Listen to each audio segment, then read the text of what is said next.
진보신당의 정책 대안을 중심으로 다시 얘기를 하는데 그 전에 잠깐 복습. 자, 우리 아까 이제 배운 거 복습하는 거예요. 요약 복습. 핵발전이 안 되는 이유는 5가지 정도 제가 정리했는데 일단은 절멸적 위험. 터지면 다 죽는다. 100만 분의 1 사고는 확률은 그거 수치 자체는 사실이지만 현실에선 뻥이다. 예. 그다음 피해는 보편적. 이 애가 지금 후쿠시마 애가 지금 방사능 검사 받고 있는데 얘가 무슨 죄가 있어? 그다음에 바트 심슨 핵발전소 종사 노동자도 죄 없다. 노동자 탓하면 안 된다. 그러니까 그만큼 첨단 복잡 기술이지만 그만큼 거대하고 위험한 기술. 적정 기술의 반대인 거죠. 예.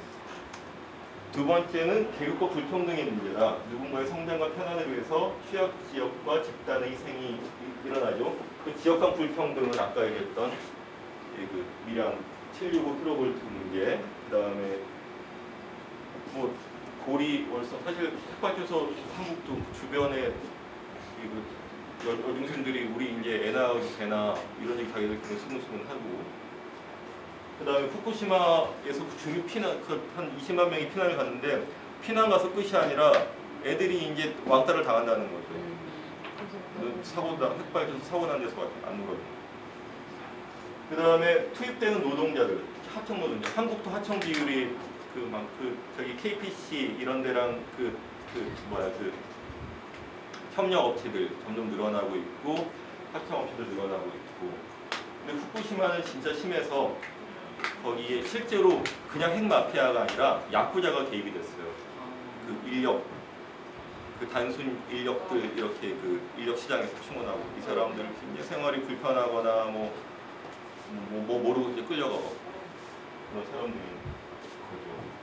근데 이건 하청업체는 안전 관리가 잘 안 되는 것도 있고 또 하나는 이 그 필름, 그 방사능 그 잴 수 있는 필름 같은 걸 달고 가는데 이렇게 하면은 이 선량이 닿으면 일은 못 하잖아요. 입으로 띄기도 하고. 네. 그러니까 그거는 이렇게 공식적인 관리망이 느슨하게 되니까 그런 거죠. 그 계급과 불평등의 문제가 또 잘 드러나는. 또 하나는 민주주의 문제죠. 이 거대 위험 기술은 그래갖고 정보 에너지 이 정보를 한쪽에서 통제를 하고 결정도 통제를 해야 돼요.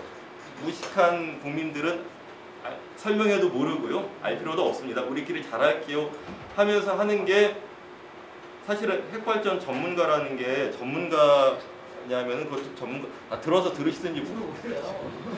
그 전문가라는 게 자기 영역만 아는 거거든요. 핵발전이 운영되고 관리되려면은 여러 가지가 필요한데 원자력 공학과 교수예요. 원자력 공학과 교수 뭐 합니까? 핵종의 특성을 알죠. 근데 지질이 어떻고 터빈이 어떻고 아나요? 모르죠.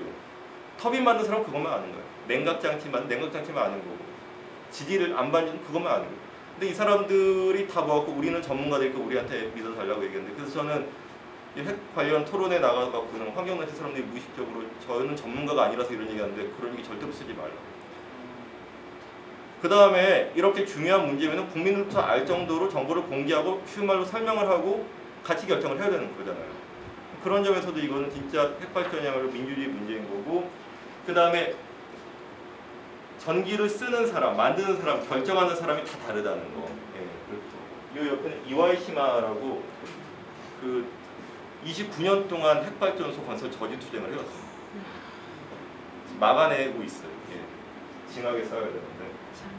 근데 여기도 지자체랑 그 주kok구 전력에서 밀어붙이면은 이 주민들이 막을 수 있는 절차가 없으니까 몸으로 싸웠던 거예요. 근데 지금도 삼척하고 영덕 주민들이 막을 수 있는 법적 수단 없어요. 주민투표는 삼척시장이 약속했을 뿐이에요. 그 다음에 얘기했듯이 국회 통과 사안 아니에요. 핵발전소 수명 연장도 아무런 뭐 의결 단위가 없어. 그냥 원자력 안전위원회에서 된다. 안전기술 된다. 한수원이 하는 거예요. 아까 부안 주민투표 같은 거.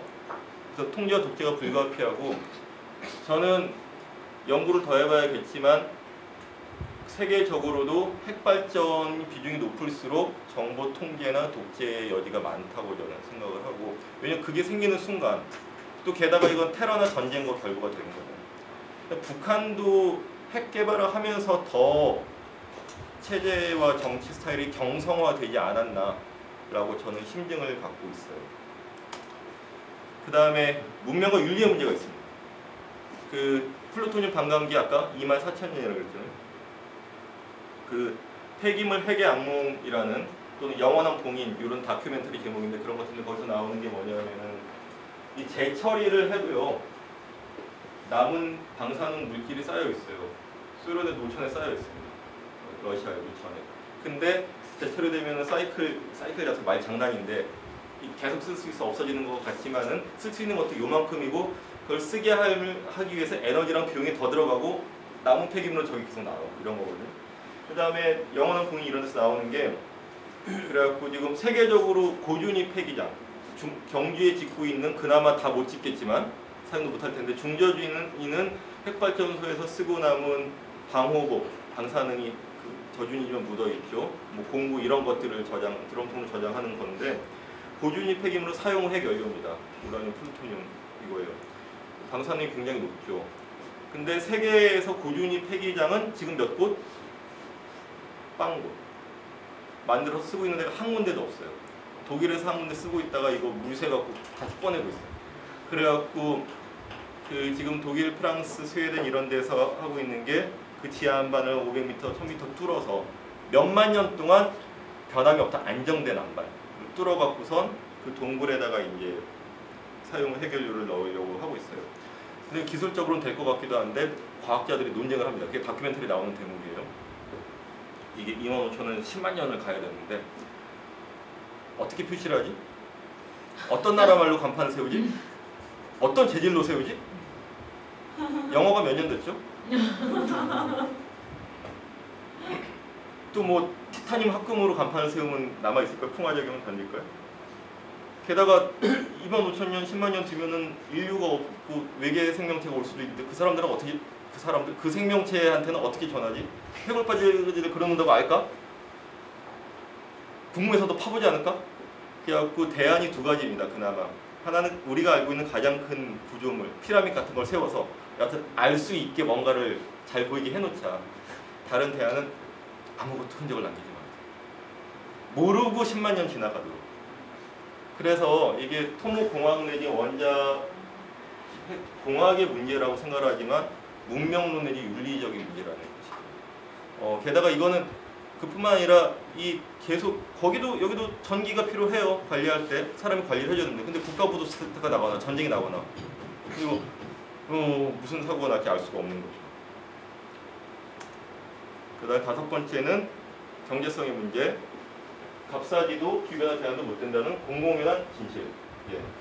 세계적으로 이 건설 비용도 그 핵발전 빼고보다 핵발전이 더 2008년 이후에 늘어났고 그 다음에 기후변화는 결국 온실가스 이산화탄소 배출 문제인데 이산화탄소도 우라늄을 채굴하고 정연하고 이송하고 발전소 짓고 폐기물 처리하는 동안 다 나온다. 그 다음에 지금 석탄 화력을 핵발전으로 다 대체해서 기후변화를 해결하려면 앞으로 60년 동안 한 달에 한 번씩 핵발전소를 한 개씩 지어야 됩니다.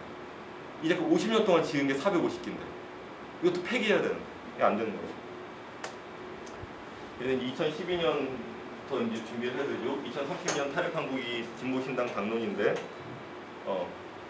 여튼 핵발전소 신규 건설도 중단해야 되고 고려생 이동의 수용 중단 등등 과제가 있고 좀 이따 자세히 볼까요? 근데 여기서 중요한 게 전력 수요 감소하고 재생에너지 확충을 둘 다 하지 않으면 탈핵 안 됩니다. 예. 지금 주요 나라를 보는데 이 10년 동안 전기 소비가 독일은 5% 증가했어요. 재생에너지는 또 한 10% 증가했어요. 핵발전이 줄어들고 핵발전 폐기로 가고 있죠. 영국은 전력 소비 별로 증가 안 했어요. 근데 재생에너지가 별로 증가 안 했어요. 거의 포기하려다가 계속하고 있어요. 스페인은 재생에너지 독일보다도 더 높아요. 해상 풍력화 많이 하고 태양광도 많이 하고 전기 소비 50% 있어요. 계속해요. 일본은 후쿠시마 사고 이전이지만은 전기 소비 별로 안 늘었는데 재생에너지 거의 변화 없었어요. 그러니까 계속하고 있었던 것이죠. 한국 재생에너지 비중 0에서 1%, 지금 실제로 0.4%인데 같은 기간 전기 소비 90% 2배 늘었어요. 그러니까는 계속 앞으로도 계속 는다고 가정을 하니까 이대로 나가다가는 탈핵이 안 된다. 메모하시네. 예. 쓰세요. 그래서 지금 핵발전 비중이 줄기는 했지만 지금도 36. 이걸 60까지 올리려고 하는 거죠. 그래서 이게 중요한 그림인데요.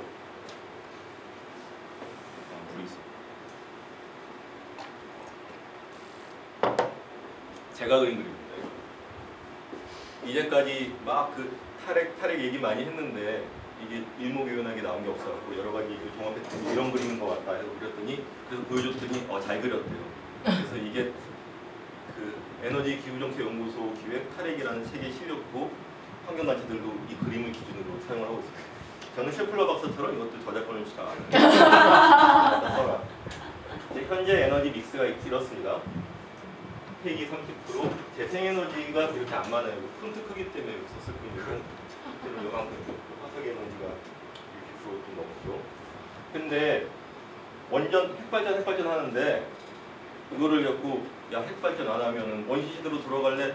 너네 뭐 전기 안 쓰고 살 수 있냐 이런 얘기를 하는데 무식하게 얘기하지 말고 따져보자. 핵발전도 이게 내용이 세 가지가 있다. 하나는 계속 가동하는 원전이 있고 고리 1호기, 월성 1호기처럼 설계 수명 30년 다해가는 노후 원전이 있고 그 다음에 새로 계획하고 있는 신규 발전소가 있다는 거죠. 이게 대충 한 1대1대 정확하지 않아도 됩니다. 이 정도가 있다 그러면은 계속 한국은 전기를 많이 쓴다고 가정을 하는데 독일처럼 에너지 효율화하고 전력 수요 감소를 하게 되면 어떠냐. 요만큼인데 이 신규 원전 계획 발전분하고 같다. 그러면 안 지어도 되는 거잖아요. 이거 짓지 말자. 3차 경북도 하지 말고 지금 짓는 것도 하지 말자. 그 다음에 우리는 재생에너지가 별로 안 늘어난다고 생각을 하는데 스페인이나 독일처럼 재생에너지 비율을 늘릴 수 있으면 어떨까? 근데 그게 이렇게 노후 핵발전소의 발전량과 같다. 그러면 이거 수명 연장하지 말고 없애도 되지 않을까?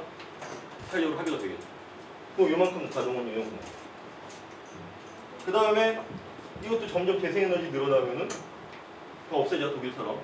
그 다음에 저기 이 화석에너지도 이제 점점 재생에너지 늘어나서 점점 줄여 나가자.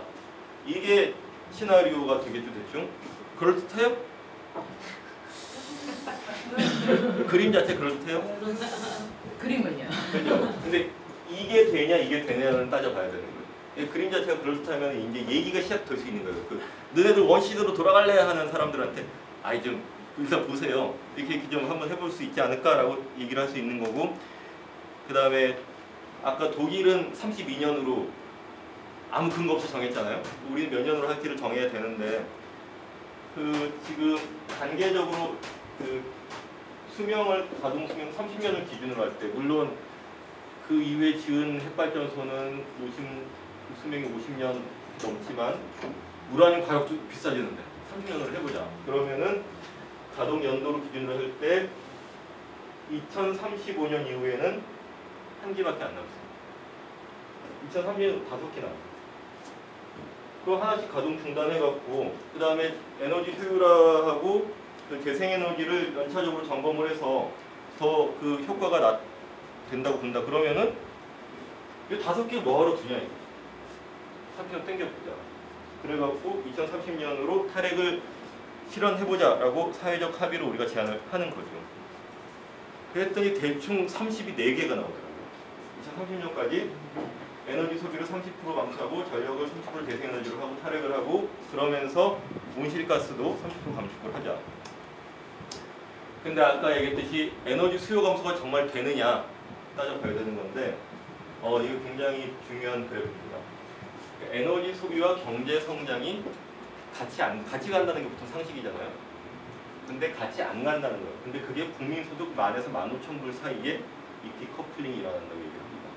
다른 나라를 보니까 그렇다는 거예요. 그래갖고 일본 같으면 79년에 그러니까 1인당 에너지 소비가 별로 안 늘어나죠. 그 다음에 하나씩 독일은 오히려 줄어들죠. 에너지 소비가 1인당. 그 다음에 여기 영국도 미국은 계속 늘어나요. 옛날에 야단 맞아야 돼요. 그 기후변화 총회 가서도 되게 비협조적이잖아요. 미국 거주국이. 근데 한국은 국민소득 2만 불렸어요. 근데 계속 늘어나고 앞으로 늘어나는 걸로 가정을 하는데, 근데 그 국민소득이 일정 수준이 되면은 왜 저게 디커플이 되냐면은 일단은 요소 투입 위주의 성장이 잘 안 됩니다. 더 이상 노동자 쥐어짜고 자원 막 투입해서 하기보다 이제 고부가가치로 가게 되는 거고, 그다음에 에너지를 효율화할 수 있는 기술도 많이 발달을 하고 정책 수단 또 사회적인 제도도 많이 개선이 되는 거고요. 근데 그걸 안 하면 미국처럼 계속 쓰는 거예요. 한 집마다 SUV 2대 이상 분리하지 살고 이렇게 되는 거죠. 그래서 한국이 갈림길에 있다는 것. 그래서 요걸 요소 투입 비율에 넣자는 것이고, 또 하나는 지금 최근에 연구 몇 가지가 있는데 그 여러 가지 이제까지 그 나온 실용 가능한 기술들을 사용했을 때 그중에 65%만 실행을 한다 하더라도 신규 핵발전소 용량보다 에너지 효율성 향상하고 이게 더 많다. 65%만 해도 LNG를 중간에 가동을 하면은 충당이 가능하다. LNG도 화석 연료죠. 그렇긴 하지만 그 단위당 석탄 소비보다 온실가스 배출도 적고, 그다음에 중요한 거는 지금은 당분간 싸고, 그다음에 중요한 건 대도시 열 경합이 돼요. 발전을 하면서 열 공급도 같이 하기 때문에 실제로 전기 많이 쓰는 게 대도시니까 효과가 있는. 그래갖고 계속 쓰지 못하지만 앞으로 한 10년, 20년 동안 징검다리 수단으로 LNG는 유력하다라고 얘기를 하는 거예요. 그러니까 잠재력이 이 정도 기술적 잠재력도 충분하다. 그 다음에 전기 요금을 현실화, 특히 산업용, 심야 전력, 공장에서 대공량에 쓰는 그런 거 하고, 일반용 전기요금 무진료 적용 이런 것들 하고, 탄소세 도입하고, 대도시 에너지 자립률 법제화 이런 것들 하는. 박원순 시장이 그 서울시에서 원전 환기 줄이기 이런 거를 이제 시범적으로 하는 것들. 노후주택 단열 강화 이런 것들. 이런 걸 하면은 에너지 효율화가 더 될 것이다 있는 것이고, 재생에너지 잠재력은 아까도 봤지만 누적 발전량은 이미 앞섰습니다. 그 다음에 한국 정부가 지금 계획하고 있는 게 지금 11%인데 2030년까지 좀 늘려보자는 거예요. 지금 전체 발전 용량 중에 고리 1호기 발전하는 게 1%입니다. 그래서 고리 1호기 폐쇄하면 큰일 난다고 하지만 그 예비율 자체가 뭐 6%, 8%, 10% 이렇게 되는데 아무런 영향이 없어요. 근데 고리 1호기 집착을 하는 것은 고리 1호기에서 이걸 폐쇄하면은 계속 밀린다 라고 이제 지병부랑 환수원은 판단을 하는 거고요. 고리 1호기 하반기에 계속 우리도 노력을 해야 되는데 여러 가지 문제가 있는데, 일단 사고가 너무 많이 나고 있어요. 그 노심을 다시 뭐 교체를 하고 보수를 했다 그러는데, 인류가 처음으로 이렇게 가동을 해본 거예요. 50년 동안. 그래서 노심 외에도 냉각장치, 전기장치, 뭐 경보장치 이런 수많은 부품들이 어디가 고장이 날지 모르는, 쉽게 말하면 골병이 든 거예요. 골병이 드는데 이렇게 뭐 위나 뭐 내장만 바꾼다고 되는 게 아닌 이런 그래서 폐차라는 제도가 있잖아요. 네, 똑같은 거죠. 그 다음에 그 노심 자체도 문제가 있는 게 그 취성화라고 그러는데 어려운 말이에요. 영어로 브리틀리스. 취성 뭐냐면은 이 노심이 가동 초기에 중성자를 너무 많이 때려 맞아갖고 그 왜 강한 뭐 내열 강화유리나 플라스틱 이런 것들도 꽁꽁 언 거에다 뜨거운 물 부으면은 막 깨져버리는 그런 게 취성화입니다. 그러니까 고리 1호기 노심이 취성화가 많이 진척이 됐다라는 주장이 있고, 뭐 원자력 안전 기술원에는 괜찮다라고 얘기를 하는데 의혹이 있어요. 그런 문제들도 있기 때문에 이거는 여하튼 연장 가동은 안 해야 된다.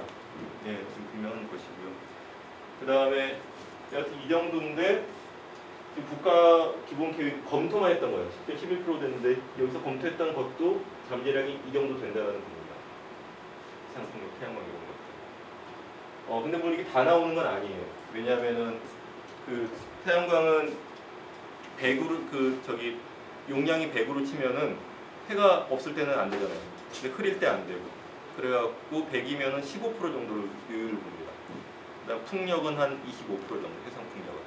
설비 용량이 그 정도 나오는데 그렇게 계산을 한다 그러더라도 한국이 나쁘지가 않다. 이게 지금 기상청에서 제작한 풍력에너지 자원지인데 빨간 게 풍속이 세죠. 그다음에 노랑이 그다음에 파랑이 그런데 백두대간 쪽에 풍속 좋아요. 어떻게 하면 되겠어요? 백두대간의 풍력불은 쫙 설치하면 될까요? 네, 안 되죠. 왜냐하면은 백두대간을 망가뜨릴 수 없는 것도 있고, 또 하나는 풍속이 세다 무조건 좋은 게 아니에요. 너무 세면은 타버려요. 브레이크를 잡아줘야 되거든요. 초속 9m, 4m, 5m, 9m 정도 꾸준히 불어주면 되는데 노란 지역이 그렇습니다. 그러니까 백두대간은 여기다 설치해도 발전소랑 전기 쓰는 데가 또 멀어요. 올바른 정의로운 선택이 아닌 거죠. 그래서 지금 이 신안, 군산 이쪽이 굉장히 그 풍력의 질이 좋습니다. 그 다음에 여기는 그 저기 갯벌도 좀 이렇게 얕기 때문에 설치도 비교적 용이하고 그래서 국가도 지금 2.5기가와트 서남해안 풍력 계획을 갖고 있는데 요거를 조금 더 적극적으로 확충을 하면 육상 풍력보다 환경 훼손도 적고, 예, 그 다음에 이쪽으로 그리드를 이렇게 해상으로 해갖고 수도권으로 올리면은 기저 발전을 많이 대체를 할 수 있다.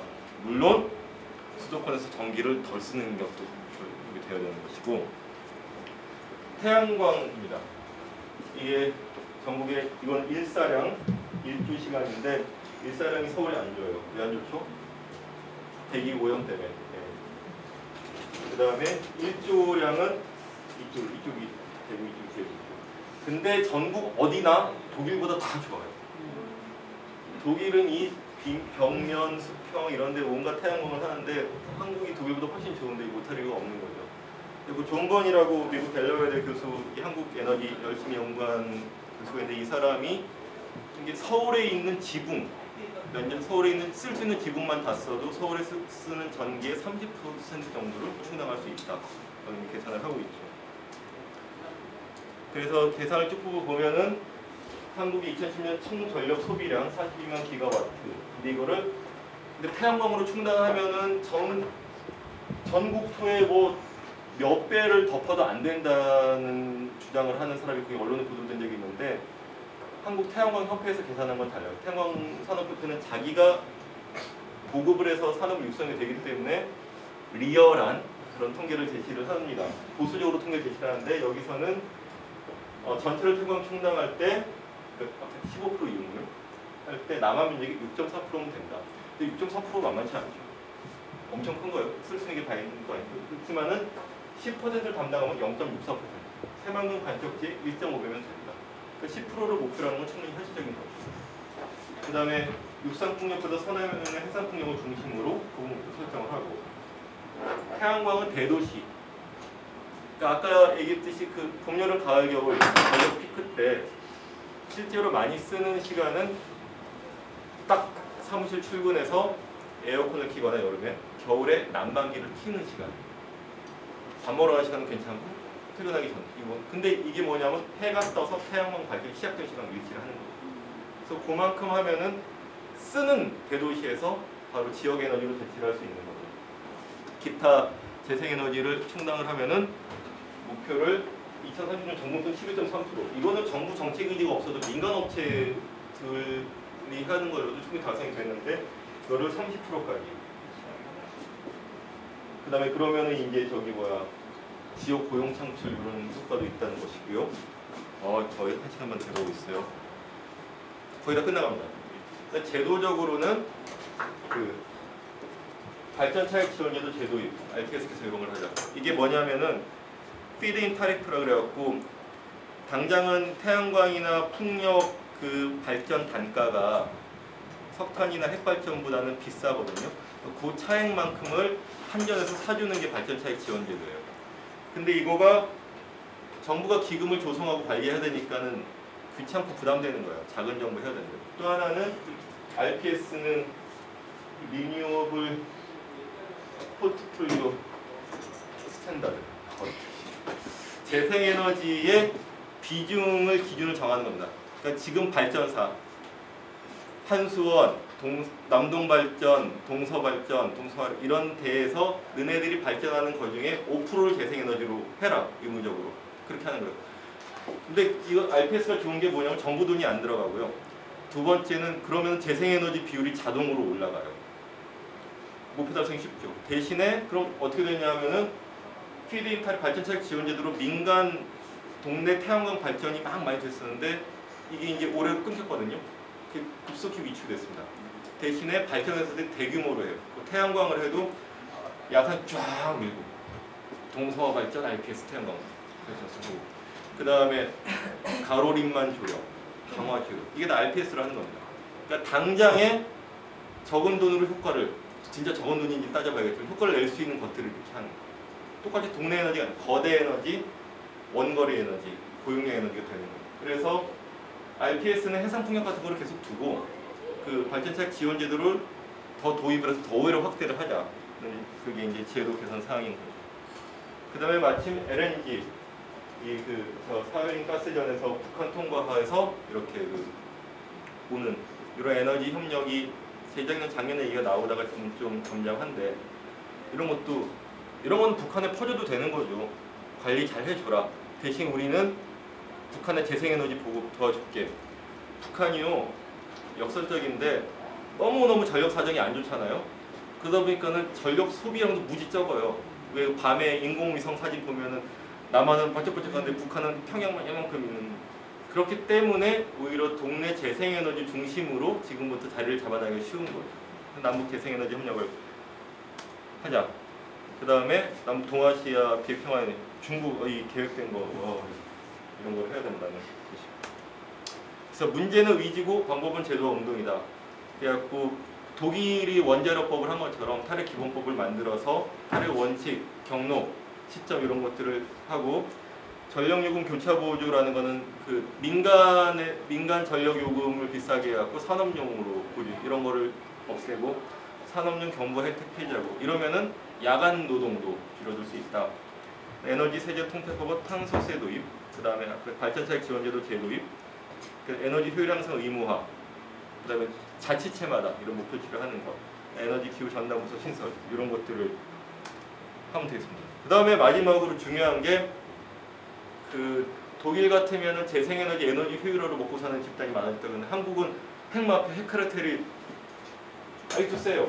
그 다음에 원자력안전기술원, 송재기술원, 원자력안전연구소, 원자력문화재단, 에너지경제연구소, 한국자유항수원 하고 안전위원회, 직영부 다 회전문 인사를 이거 했던 사람이 일로 갔다가 원자력연구소 있던 연구원이 새누리당 비례 1번까지 갔다.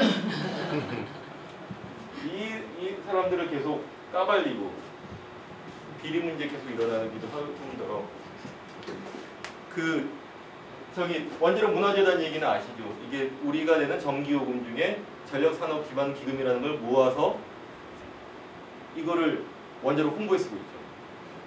그래서 이런 것도 해체를 하거나 재생에너지, 자연에너지 재단으로 바꾸는 이런 제도 개선 필요가 있고 여기서 원자력 홍보 어린이 뮤지컬 순회 공연하고 있습니다. 이번 주에 고리에 간대요. 난리 날 것 같아요. 뭔가 일이 방송 나가네. 맞습니다. 그래서 이런 거 해야 되는 거고, 그다음에 지식경제부면은 거기서 이제 이런 거 균형 있게 해야 되고 재생에너지 열심히 해야 되는데 조석 차관이라는 사람이 지난 봄에 이 원자력 업계 사람들을 모아둔 자리에서 이제 우리 식구들이 힘을 합쳐서 이 위기를 극복해야 된다. 이런 마피아들이 우리 식구. 그 시민 참여도 굉장히 중요한데 아까 그 민주주의 문제 계속 얘기했잖아요. 만들고 쓰고 결정하는 사람이 다르다는 것. 2004년 전력정책 시민합의회의라는 게 뭐냐 하면 그 부안 방패장 문제로 홍역을 치른 다음에 참여연대 시민과학센터 쪽에서 주도를 해서 전력정책 시민합의회의라는 걸 했어요. 그래갖고 전문가 비전문가 이렇게 해갖고 뭐 몇 대 1의 경쟁률을 해갖고선 26명의 시민 패널을 모았어요. 그래서 이 사람이 한 6개월여 동안 계속 이쪽 원자력 업계 쪽 사람들 전문가 얘기도 듣고 반핵 환경단체 사람 얘기도 듣고 이렇게 듣고 해갖고선 이제 1박 2일인가 2박 3일인가 토론을 해서 어떻게 하는 게 좋겠냐 한국 전력 정책을 했더니 만장일치로 처음에는 두 명이 이견했었는데 나중에 토론을 해서 만장일치로 신규 원전 중단하고 그 노후는 수명된 거 폐쇄하고 재생에너지가 아직은 불투명하지만 이쪽으로 조금 더 에너지 효율 재생에너지 쪽으로 그 기술 투자랑 재정 투자를 해 나가는 것이 바람직하다. 그때나 이제 똑같은 결론 나요. 근데 이거는 그때 참여정부 때인데 개무시했죠. 기억 속에도 사라졌어. 그래서 이런 것들을 독일 같은 건 원자력 윤리위원회 이런 비슷한 건데 이런 것들을 다시 만들어서 공식 기구로 할 필요가 있다. 예. 그래갖고 예, 이게 마지막일 거야. 네. 그래갖고 엔드? 와. 그래갖고 이제 올해 열심히 해야 될 게 평택영록 신규발전소 부지 선정 철회. 이 우리 타레버스 타고 열심히 해야 되는 거고 고리 월성 1호기 가동 중단. 고리는 수명 연장을 일단 했는데 이거를 더 사고 나기 전 막아야 되는 것이고. 그래갖고 원자력 안전위원회 결정이 끝이 아니라 올해 뭐 대선까지 계속 이제 요거를 주요 정치 문제가 되도록 해야 되는 거고 월성 1호기는 수명 연장 결정이 올해 말에 나요. 예. 근데 2년 전에 이미 4천억 원인가 들여서 압력과는 조치를 했어요. 수명 연장을 전제를 공사를 해버린 거죠. 그게 있고 그다음 혈액기본법 얘기, 예. 그다음에 경주 중저준위 방패장 뭐 다 지워도 쓰지도 못하거든요. 물색을 들여서. 그다음에 그 중저준위법이나 고준위 폐기물 처리 문제를 원래는 작년에 공론화하기로 프로세스가 짜여 있었는데 이명박이 그냥 이유 없이 미뤘어요. 왜냐면은 신규 핵발전소까지 해야 되는데 이것까지 부담이 됐던 거고 답이 잘 안 나오겠죠. 사용을 해결을. 근데 이거를 다시 재검토를 해야 된다. 일단 원자력 문화재단 없애거나 저기 바꾸는 문제. 원자력 안전위원회 민주적 개편. 그 저기 지난주에 그 고리 1호기 그 재가동이 좋다고 7명인가가 위원인데 몇몇 다 사이트에 나와 있어요. 저 끌려 나왔잖아요. 민주를 개편해야 되고 윤리위원회 같은 걸 만드는 거, 그다음에 국가목표를 재설정하는 거 이런 것들이 과제가 되어 있습니다. 진짜로 1시간 반 했고요. 예, 질문 받겠습니다. 없으신가요? 그러면은 강의 소감을 두 분한테 들어볼게요. 자원하는 없으면 오늘 그 강의를 주최한 박은지 대변인과 탈핵운동 본부장 신재욱 대표님으로부터 강의 소감을 듣고 마무리하도록 하겠습니다. 박은지 대변인 나오시죠. 박수 한번 하겠습니다. 그럼 찍고 있는데. 네. 아니 여기서 얘기하면 안 될까요? 녹음도 되니까. 예, 김영우 국세위원장님 고생 많으셨고요.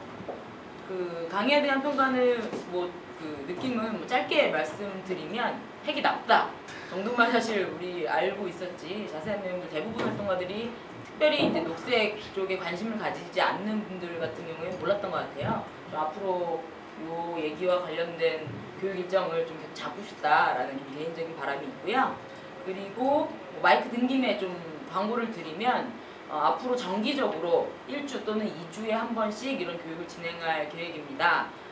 다음 주 금요일에는 하반기 시행될 비정규직법 관련해서 교육이 아침 10시에 진행이 되니까요. 많은 당원분들 그리고 당직자분들, 활동당원들 관심 부탁드리겠습니다. 예. 오늘 한마디 하려고 의상도 같이 입고 나오신 거 아니에요? 저 항상 이렇게 같이 입고 다닙니다. 아니요. 하려고는 안마장이 나오시죠.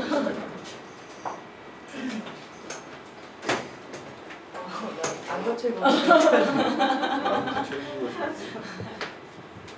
편하게 강의 들으러 왔는데 제가 이 강의를 한 전에도 2번 정도 들었던 것 같아요. 근데 들을 때마다 새롭고 들을 때마다 조금 더 각오와 결의가 높아지는 이런 과정인 것 같아요. 그리고 그 외우라는 수치는 전혀 외우질 않았기 때문에 들을 때마다 새로운데요. 오늘 들으면서는 이 강의를 빨리 전국에 요청하지 않아도 우리가 기획해서 전국 순회 강의를 좀 다녀도 좋겠다. 특히 저희 지역 중에는 이제 그 환경운동이나 이런 이제 탈핵 녹색운동에 관심을 갖고 있는 당원들이 많은 지역들이 있어요. 그런 데를 다녀서 진보신당부터 전국적인 어떤 그 탈핵운동의 네트워크를 좀 구성하는 것, 이게 좀 필요할 것 같고, 실제 우리가 이제 이 내용이 굉장히 무겁고 중요한데도 불구하고 일상에선 잊고 살고 있잖아요. 실제로 실천 가능한 에너지 전략, 에너지 효율, 우리 실천에서도 가능한 정책적인 문제는 좀 더 큰 운동으로 풀어야 하겠지만 우리 스스로가 에너지 전략을 실천하지 않으면 저렇게 원자력을 건설해야 한다라고 하는 마피아들의 논리를 갖춰주는 것이기도 하기 때문에 그런 실천적 운동도 좀 모색하는 것도 필요하겠다 그런 생각했습니다. 예, 재밌었습니다. 여러분도 재미있으셨죠? 네. 예, 들어주셔서 감사합니다. 전국의 강원동지 여러분 마치겠습니다. 고생하셨습니다.